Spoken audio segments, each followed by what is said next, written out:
सत्कारयोग गुरु नानक साहब महाराज जी की बाणी नूं प्यार करने वालिओ, आओ गुरफतेह की सांझ पाईए। आखो वाहिगुरू जी का खालसा, वाहिगुरू जी की फतेह।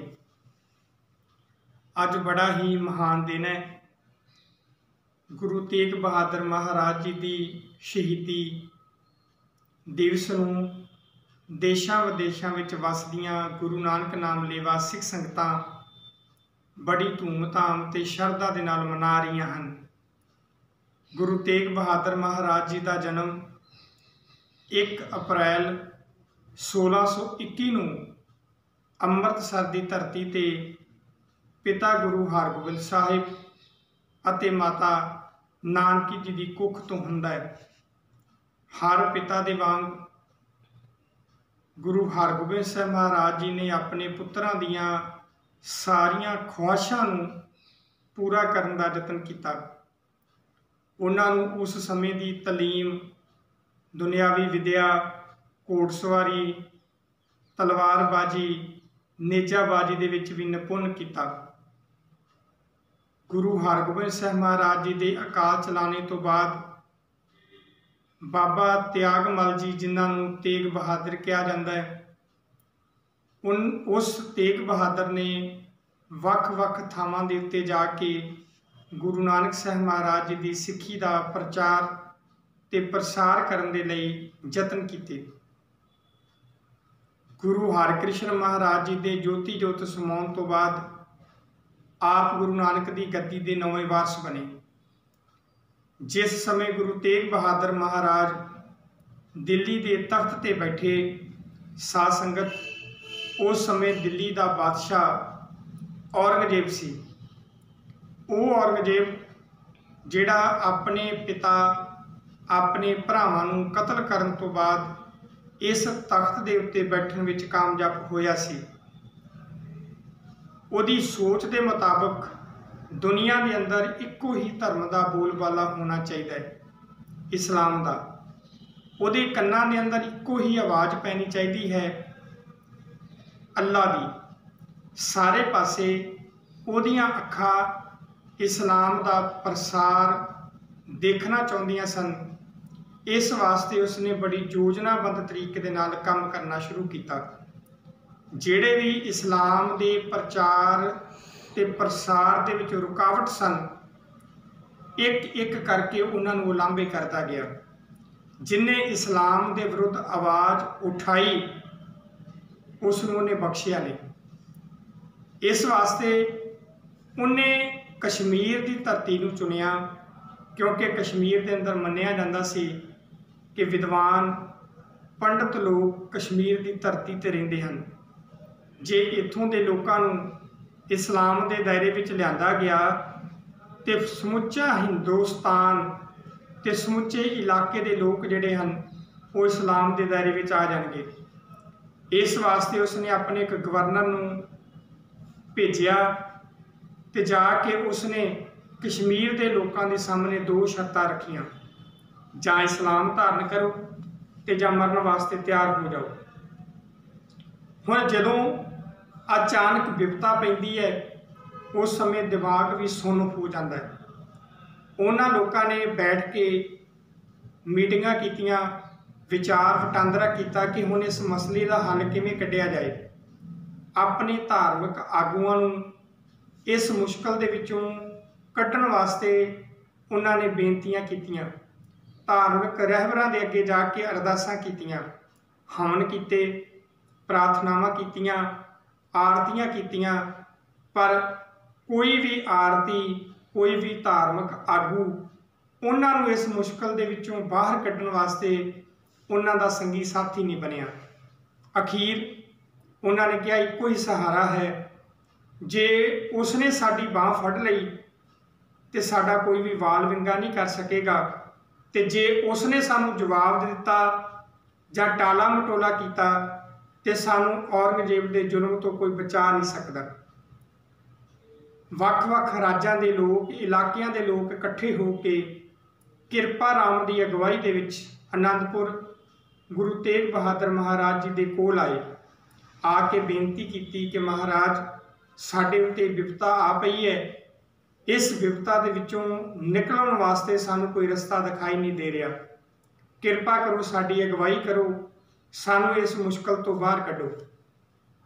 गुरु तेग बहादुर महाराज ने कहा कि जाओ जाके औरंगजेब नूं कह दिओ कि जे साडा आगू गुरु तेग बहादुर महाराज इस्लाम धारण कर लवे तो असीं सारे जाने इस्लाम धर्म नूं अपनाउण वास्ते तैयार हाँ। भावें कि उस समय औरंगजेब दिल्ली नहीं है, वो दखण दे विच बगावतां नूं दबाउण दे विच लगा होया है।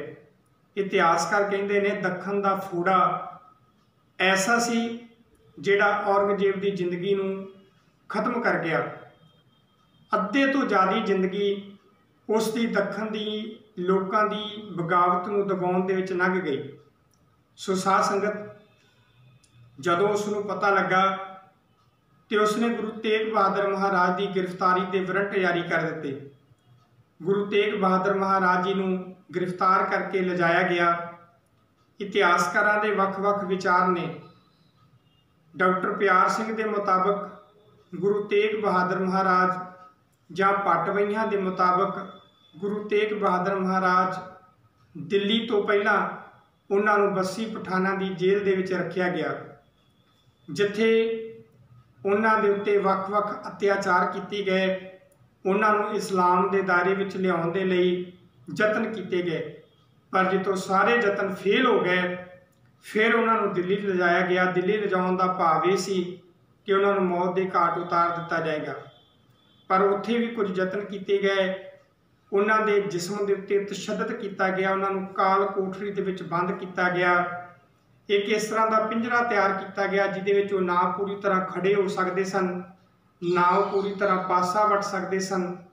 उन्हां दे नाल जिहड़े सिख गए सन उन्हां विचों 3 सिख वो भी गिरफ्तार करके वख जेलों के विच रखे गए।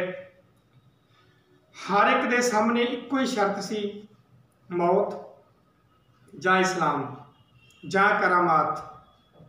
पर किसी ने भी इन्हां शर्तां दे विचों एक भी शर्त नूं ना मन्निया, सगों उन्होंने मौत नूं कबूल किया। ना उन्होंने करामात विखाई, ना उन्होंने इस्लाम धर्म धारण किया, सगों मौत नूं हस के प्रवान कर लिया। गुरु तेग बहादुर महाराज नूं डलाउण वास्ते, उन्हां दे अंदर दहशत का माहौल पैदा करने वास्ते, उन्हां दे अंदर कंबनी छेड़न वास्ते तिन्हां गुरसिखां नूं भयानक तसीहे दे के शहीद किया गया, जिन्हां विचों भाई मती दास नूं आरे नाल चीरिया गया, भाई सती दास नूं रूह दे विच लपेट के जिउंदे नूं अग ला दित्ती गई, ते भाई दयाला जी नूं देग दे विच उबाल दिता गया। अखीर समाने दे रहन वाले जलाद जलालुद्दीन ने अपनी किरपान गुरु तेग बहादुर महाराज की धौन के उत्ते चलाई ते धौन धड़ दे नालों अलग कर दित्ती गई। हुण ऐलान ये होया कि सुबह हुंदियां इस जिस्म के 4 टोटे करके दिल्ली के चारे तख्तां के उत्ते टंग दिते जान, तां जो लोकां नूं ये पता लग सके कि जिहड़ा भी दिल्ली दरबार नाल पंगा लेगा उहदा यही हशर किया जाएगा। पर मेरा सिर झुकदा है भाई जैता जी के अगे, भाई उदय जी अगे, भाई नानू जी अगे, जिन्हां ने रातों रात गुरु साहब का सीस चुक के कुछ समय बाद वो आनंदपुर आए तो गुरु गोबिंद सिंह महाराज जी ने अपने पिता के सीस का संस्कार आनंदपुर किया, जिथे अज गुरुद्वारा सीसगंज सुभाईमान है। उधर भाई लखी शाह बंजारा उसने गुरु साहब का तड़ उठाया तो उठा के अपने घर में रख के अपने घर में अग ला दी गई। जिथे भाई मती दास, भाई सती दास ते भाई दयाला जी की कुरबानी नूं सिजदा है, जिथे गुरु तेग बहादुर महाराज की शहीदी नूं सिर झुकदा है, उत्थे भाई जैता जी, भाई उदय जी, भाई नानू जी अते भाई लखी शाह बंजारा ते उहदे बच्चियां दा एहसान मंद भी कौम नूं होना चाहिए है, क्योंकि उन्हां दी बदौलत ही औरंगजेब का जिहड़ा गुरु साहब के शरीर के टोटे करके दिल्ली के गेटां उत्ते टंगण का मनसूबा सी वो कामयाब नहीं हो सकिया। सो गुरु तेग बहादुर महाराज की शहीदी समुची कायनात वास्ते, सारे धर्मां दे वास्ते, ਸਮੁੱਚੇ ਮਨੁੱਖਾਂ ਨੂੰ ਆਜ਼ਾਦੀ ਦਿਵਾਉਣ ਵਾਸਤੇ ਸੀ। ਇਸ ਕਰਕੇ ਸਾਨੂੰ ਸਾਰਿਆਂ ਨੂੰ ਗੁਰੂ ਤੇਗ ਬਹਾਦਰ ਮਹਾਰਾਜ ਦੀ ਸ਼ਹੀਦੀ ਤੇ ਉਹਨਾਂ ਦੇ ਪਾਏ ਹੋਏ ਪੂਰਨਿਆਂ ਉੱਤੇ ਚੱਲਣ ਦੀ ਲੋੜ ਹੈ। ਧੰਨਵਾਦ। ਵਾਹਿਗੁਰੂ ਜੀ ਕਾ ਖਾਲਸਾ, ਵਾਹਿਗੁਰੂ ਜੀ ਕੀ ਫਤਿਹ।